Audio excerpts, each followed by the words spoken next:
Ibadah Perhimpunan Suci Hari Kebangkitan yang diberkati sudah tiba. Semoga Anda menerima banyak rahmat dan berkat Tuhan melalui ibadah petang ini. Petang ini, mari kita ambil masa untuk mempelajari ajaran Kristus melalui Alkitab di bawah khutbah yang bertajuk Kebangkitan dan Badan Roh. Apabila kita melihat sejarah gereja awal, kebangkitan Yesus betul-betul ialah peristiwa yang besar. Harapan kebangkitan ada kesan besar bagi iman banyak orang kudus gereja awal. Tidak kira dalam keadaan yang betapa buruk pun, mereka sama sekali tidak takut.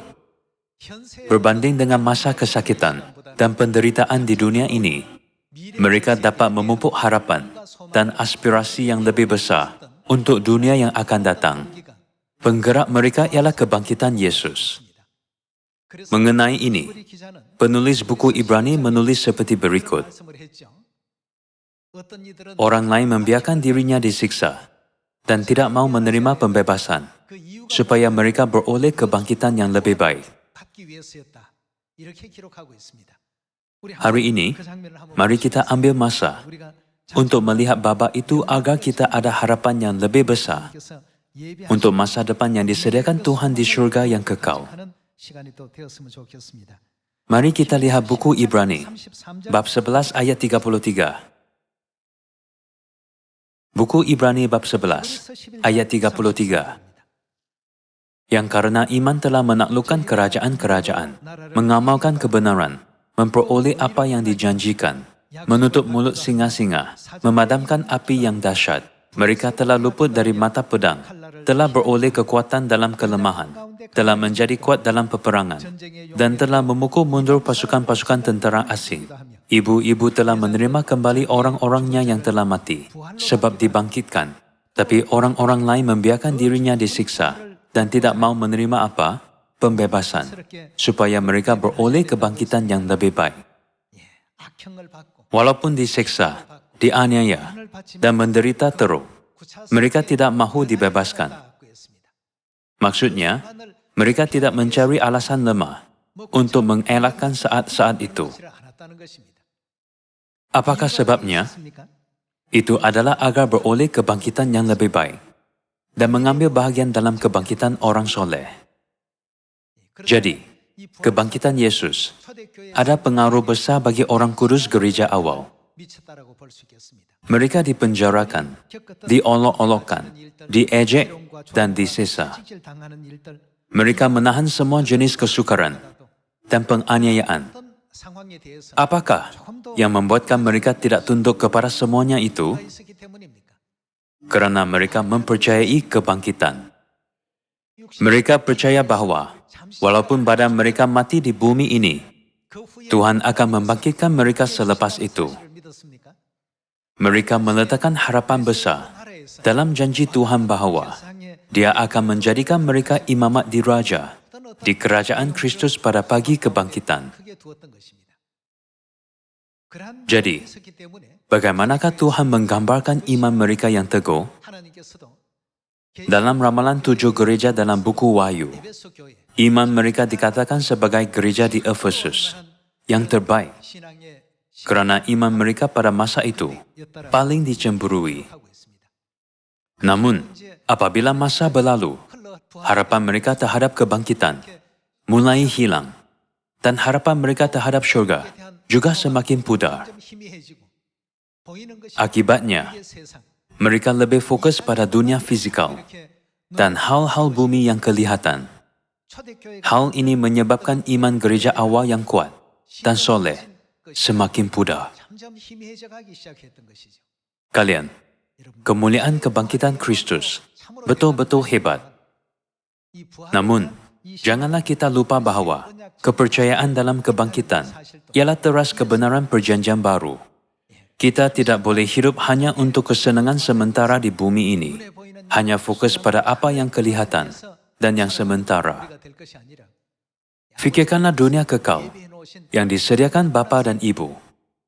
Aku pergi ke situ untuk menyediakan tempat bagimu, dan apabila aku telah pergi menyediakan tempat bagimu, aku akan kembali dan membawa kamu ke tempatku, supaya di tempat di mana aku berada, kamu pun berada.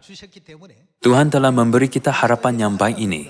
Jadi kita harus menantikan saat apabila badan yang dapat binasa diubah menjadi badan yang tidak binasa, seperti kebangkitan Kristus. Apakah yang akan berlaku pada saat itu? Memandangkan kita tidak pernah mengalami, kita menanti-nantikan saat itu. Matlamat dan nilai kehidupan kita harus berbeza daripada orang di dunia. Kita harus selalu berbangga sebagai orang Kristen. Kita percaya Tuhan Elohim pada zaman Roh Kudus.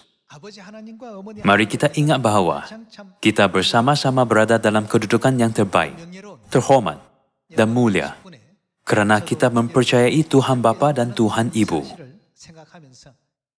Pada hari kebangkitan ini, marilah kita pahatkan makna hebat tentang kebangkitan. Semasa hidup di bumi ini, kita menghadapi kesukaran, halangan atau penderitaan. Namun, janganlah kita hanya fokus terhadap benda di bumi. Janganlah kita lupa bahwa kita akan pergi ke syurga, dan kita tidak boleh melepaskan syurga. Mari kita pastikan ini sekali lagi, melalui buku Ibrani bab 11. Bab 11 ayat 35. Ibu-ibu telah menerima kembali orang-orangnya yang telah mati, sebab dibangkitkan. Tetapi orang-orang lain membiarkan dirinya disiksa, dan tidak mau menerima pembebasan, supaya mereka beroleh kebangkitan yang lebih baik. Ada pula yang diejek, dan didera, bahkan yang dibelenggu, dan dipenjarakan. Mereka dilempari, digergaji, dibunuh dengan pedang. Mereka mengembara dengan berpakaian kulit domba, dan kulit kambing, sambil menderita kekurangan, kesesakan, dan siksaan. Dunia ini tidak layak bagi mereka. Mereka mengembara di padang gurun dan di pegunungan, dalam gua-gua dan celah-celah gunung. Iman seperti itu datang dari mana? Buktinya tertulis dalam ayat 35. Ibu-ibu telah menerima kembali orang-orangnya yang telah mati, sebab dibangkitkan, supaya mereka beroleh kebangkitan yang lebih baik. Kita dapat cari bukti dalam dua ayat ini. Orang kudus gereja awal ada harapan besar terhadap syurga. Kehidupan di bumi ini mungkin selesa dan memuaskan. Namun, jika keselesaan seperti itu menghalang jalan ke syurga, kita harus beriman untuk memintasinya. Bumi ini ialah proses sementara yang harus kita lalui untuk mencapai syurga. Sini bukanlah destinasi. Orang kudus gereja awal berminda seperti itu, mengikuti kehidupan Kristus dan mengekalkan iman mereka. Jadi Tuhan berkata bahwa iman pada masa itu paling bersinar. Selepas melihat bagaimana mereka ada iman yang bersinar, mereka ada harapan besar terhadap kebangkitan. Kalau begitu, apakah rupa kita apabila kita dibangkitkan? Apakah yang Yesus katakan? Kita akan menjadi seperti malaikat di syurga pada hari kebangkitan, katanya. Kita tidak akan memakai kemah badan ini lagi. Kalau begitu, mari kita lihat berbagai jenis case selepas Yesus bangkit pada 2000 tahun dahulu. Buku Lukas bab 24. Mari kita lihat buku Lukas bab 24 ayat 13. Pada hari itu juga dua orang dari murid-murid Yesus pergi ke sebuah kampung bernama Emmaus, yang terletak kira-kira 7 mil jauhnya dari Yerusalem. Dan mereka bercakap-cakap tentang segala sesuatu yang telah terjadi. Ketika mereka sedang bercakap-cakap dan bertukar pikiran, datanglah Yesus sendiri mendekati mereka, lalu berjalan bersama-sama dengan mereka. Tetapi ada sesuatu yang menghalangi mata mereka, sehingga mereka tidak dapat mengenal dia. Murid-murid Yesus tidak mengenal dia. Hal ini tidak masuk akal. Yesus berkata kepada mereka, "Apakah yang kamu percakapkan sementara kamu berjalan?" Maka berhentilah mereka dengan muka muram. Seorang dari mereka, namanya Kleopas, menjawabnya, "Adakah engkau satu-satunya orang asing di Yerusalem yang tidak tahu apa yang terjadi di situ pada hari-hari belakangan ini?" Katanya kepada mereka, "Apakah itu?" Jawab mereka, apa yang terjadi dengan Yesus orang Nazaret. Dia adalah seorang nabi yang berkuasa dalam pekerjaan dan perkataan di hadapan Tuhan dan di depan seluruh bangsa kami. Tetapi imam-imam kepala dan pemimpin-pemimpin kami telah menyerahkan dia untuk dihukum mati dan mereka telah menyalibkannya. Mereka berjalan sejauh 7 batu, yaitu 11 km ke Emmaus. Bagaimana mereka tidak kenal Yesus? Apakah pendapat kalian? Ini kerana Yesus berada dalam tubuhnya yang sudah bangkit. Yesus mengajar bahwa pada hari kebangkitan, kita akan menjadi seperti malaikat di syurga. Pada masa itu, Yesus berada dalam keadaan seperti itu. Semasa bercakap dengan mereka, dia memecahkan roti dan memberikannya kepada mereka. Lalu mata rohani mereka terbuka dan mereka sadar, inilah Yesus. Pada masa itu, dia hilang dari sana. Tuhan memberitahu kita bahwa kita juga akan diubah menjadi badan rohani seperti itu. Teruskan dengan buku Yohanes, bab 20 ayat 19. Yohanes bab 20, ayat 19 tertulis, ketika hari sudah malam pada hari pertama minggu itu, yaitu malam hari kebangkitan, berkumpullah murid-murid Yesus di suatu tempat dengan pintu-pintu yang terkunci, karena mereka takut kepada orang-orang Yahudi. Alkitab jelas tertulis bahwa pintu-pintu sudah dikunci, dan Alkitab bahasa Inggris tertulis lock. Mereka bukan hanya menutup, tetapi mengunci pintu-pintu itu. Ayat 19 sekali lagi. Ketika hari sudah malam, pada hari pertama minggu itu, berkumpullah murid-murid Yesus di suatu tempat dengan pintu-pintu yang terkunci, karena mereka takut kepada orang-orang Yahudi.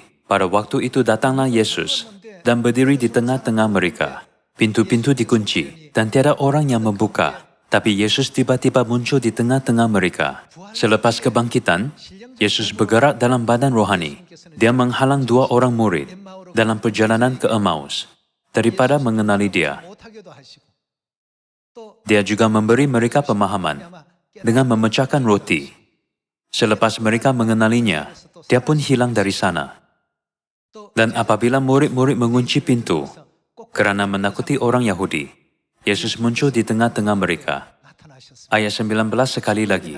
Ketika hari sudah malam pada hari pertama minggu itu, berkumpullah murid-murid Yesus di suatu tempat dengan pintu-pintu yang terkunci, karena mereka takut kepada orang-orang Yahudi. Pada waktu itu datanglah Yesus dan berdiri di tengah-tengah mereka dan berkata, "Damai sejahtera bagi kamu." Dan sesudah berkata demikian, ia menunjukkan tangannya dan lambungnya kepada mereka. Murid-murid itu bersuka cita ketika mereka melihat Tuhan. Maka kata Yesus sekali lagi, "Damai sejahtera bagi kamu, sama seperti Bapa mengutus aku. Demikian juga sekarang aku mengutus kamu." Dan sesudah berkata demikian, ia mengembusi mereka dan berkata, "Terimalah Roh Kudus. Jikalau kamu mengampuni dosa orang, dosanya diampuni. Dan jikalau kamu menyatakan dosa orang tetap ada, dosanya tetap ada." Seperti ini, walaupun pintu dikunci dan tiada orang membukakannya untuk dia, Yesus tiba-tiba muncul di dalam bilik itu. Apabila 2 orang murid dalam perjalanan ke Emmaus mengenali dia, tiba-tiba dia hilang dari sana. Juga, dia muncul kepada murid-murid dan makan bersama dengan mereka. Seperti ini, Yesus bergerak secara bebas antara 3 dimensi dan 5 dimensi. Kita dapat pastikan ini melalui Alkitab. Ayat 24 tertulis, "Tetapi Thomas, seorang dari ke-12 murid itu, yang disebut Didimus, tidak ada bersama-sama mereka ketika Yesus datang ke situ. Maka kata murid-murid yang lain itu kepadanya, 'Kami telah melihat Tuhan.' Tetapi Thomas berkata kepada mereka, 'Sebelum aku melihat bekas paku pada tangannya, dan sebelum aku mencucukkan jariku ke dalam bekas paku itu, dan mencucukkan tanganku ke dalam lambungnya, sekali-kali aku tidak akan percaya.' 8 hari kemudian murid-murid Yesus berada kembali dalam rumah itu, dan Thomas bersama-sama dengan mereka. Sementara pintu-pintu terkunci, sini juga pintu dikunci. Yesus datang dan ia berdiri di tengah-tengah mereka dan berkata, 'Damai sejahtera bagi kamu.' Kemudian ia berkata kepada Thomas, 'Taruhlah jarimu di sini, dan lihatlah tanganku. Ulurkanlah tanganmu, dan cucukkan ke dalam lambungku. Dan jangan engkau tidak percaya lagi, melainkan percayalah.' Thomas melihat bekas paku di tangan Yesus, dan bekas tombak di lambungnya. Selepas memastikan semuanya, Thomas menjawab dia, "Ya, sesungguhnya Tuhanku." Kata Yesus kepadanya, "Karena engkau telah melihat aku, maka engkau percaya. Berbahagialah mereka yang tidak melihat, namun percaya." Sila lihat penampilan Yesus, perbuatannya, dan semua babak dia muncul dan hilang.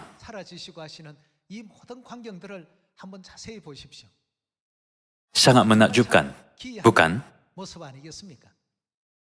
Ini tidak boleh dilihat sebagai mempunyai badan fisikal 3 dimensi, dan tidak boleh dilihat sebagai bentuk rohani 100%. Jika dia ingin berada di dunia 3 dimensi, dia memakai badan 3 dimensi. Jika dia ingin berada di dunia 5 dimensi, dia memakai badan 5 dimensi. Inilah rekod Alkitab tentang aktiviti Kristus selepas kebangkitannya dalam tubuh rohani. Teruskan dengan firman dalam buku Kisah Para Rasul, bab 1 ayat 6. Selama 40 hari, dia muncul kepada murid-murid untuk membuktikan bahwa dia sudah bangkit dari antara orang mati. Kemudian dia berkata, "Kamu sudah menyentuh bekas di tanganku dan lambungku. Jadi kamu harus saksikan kebenaran ini kepada semua orang, agar semua manusia yang menderita dan sakit karena rantai kematian dapat diselamatkan." Inilah cara dia mengamanahkan mereka misi penginjilan. Mari kita lihat buku Kisah Para Rasul, bab 1 ayat 6. Ayat 6 tertulis, "Maka bertanyalah mereka yang berkumpul di situ, 'Tuhan, maukah engkau pada masa ini memulihkan kerajaan bagi Israel?' Jawabnya, 'Engkau tidak perlu mengetahui masa dan waktu yang ditetapkan Bapa sendiri menurut kuasanya. Tetapi kamu akan menerima kuasa kalau Roh Kudus turun ke atas kamu, dan kamu akan menjadi saksiku di Yerusalem dan di seluruh Yudea dan Samaria dan sampai ke ujung bumi.' Sesudah ia mengatakan demikian, bagaimana? Terangkatlah ia disaksikan oleh mereka." Semua fenomena ini berada di luar pemahaman manusia yang hidup di bumi ini dikawal oleh hukum-hukum fizik. Dia hilang semasa berbual-bual dengan mereka, dan tiba-tiba muncul di bilik yang dikunci agar orang lain tidak dapat masuk. Dia menyuruh Thomas merasakan bekas tombak di lambungnya dan memeriksa bekas paku di tangannya, serta kadangkala makan dengan mereka. Akhirnya, Kristus menunjukkan murid-murid kenaikannya ke surga di depan mata mereka. Sesungguhnya, 66 buah buku Alkitab memberi kita harapan yang besar, bukan? Melalui kebangkitannya, Kristus mendedahkan kewujudan dunia yang menakjubkan selepas kebangkitan. Dia memberitahu kita bahwa bukan hanya ada dunia 3 dimensi yang kita tahu, tetapi juga dunia yang lain. Jadi Tuhan mengajak kita supaya jangan berputus asa terhadap surga.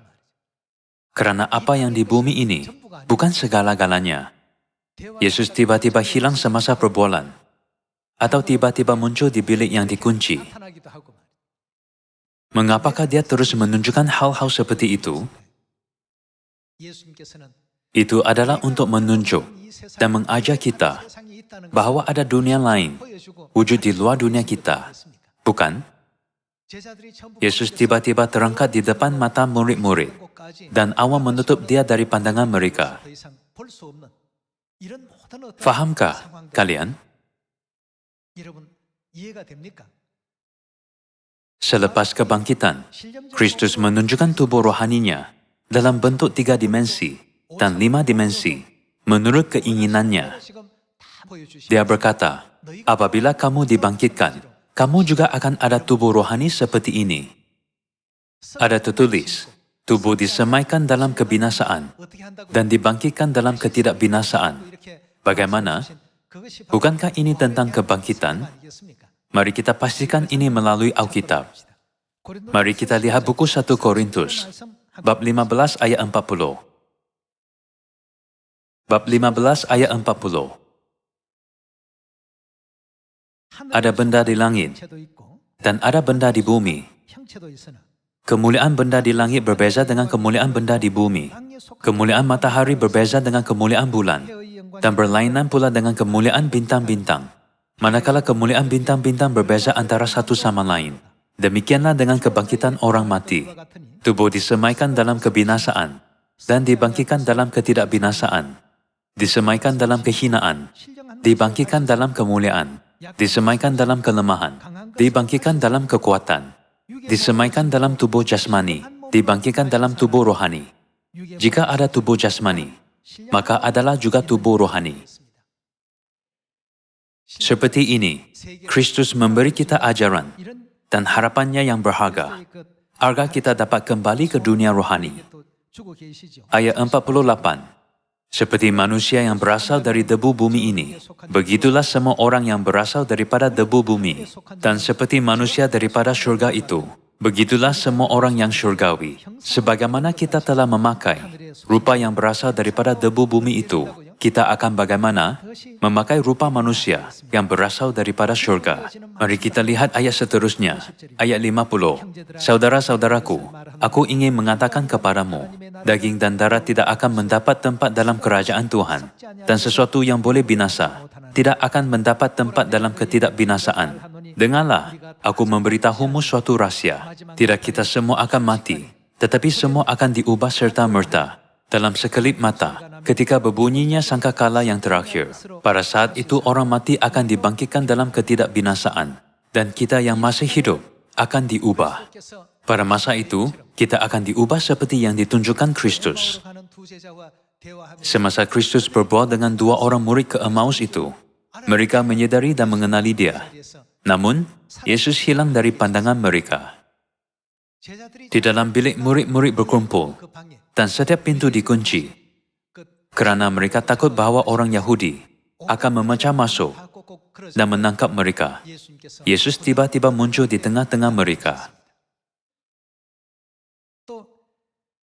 Dia juga menunjukkan mereka bekas paku di tangan dan bekas tombak di lambungnya.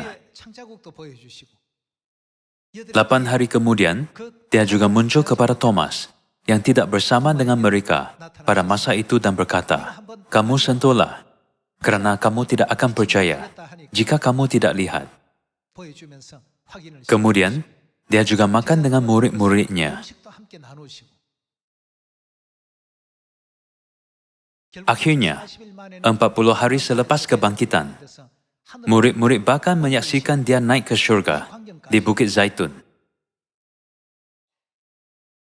Yesus terus menjelaskan kebenaran ini. Badan fizikal akan diubah menjadi badan rohani. Kamu akan diubah dalam sekelip mata ketika berbunyinya sangkakala yang terakhir. Ayat 53. Kerana yang boleh binasa ini mesti mengenakan bentuk yang tidak boleh binasa, dan yang boleh mati ini mesti mengenakan bentuk yang tidak boleh mati. Setelah ini berlaku, terbuktilah firman, maut telah ditelan dalam kemenangan. Wahai maut, di manakah kemenanganmu? Wahai maut, di manakah sengatmu? Sengat maut ialah dosa, manakala kuasa dosa ialah Taurat. Tetapi syukurlah kepada Tuhan yang telah memberi kita kemenangan melalui Tuhan kita Yesus Kristus. Oleh itu, saudara-saudara yang kukasihi, teguhkan pendirian, jangan berganjak, dan bersungguh-sungguhlah dalam pengabdianmu kepada Tuhan. Kamu tahu bahawa dalam Tuhan, jerih lelah kita bagaimana, tidak akan sia-sia. Tuhan menyuruh kita menyampaikan berita baik ini di Samaria dan sampai ke hujung bumi.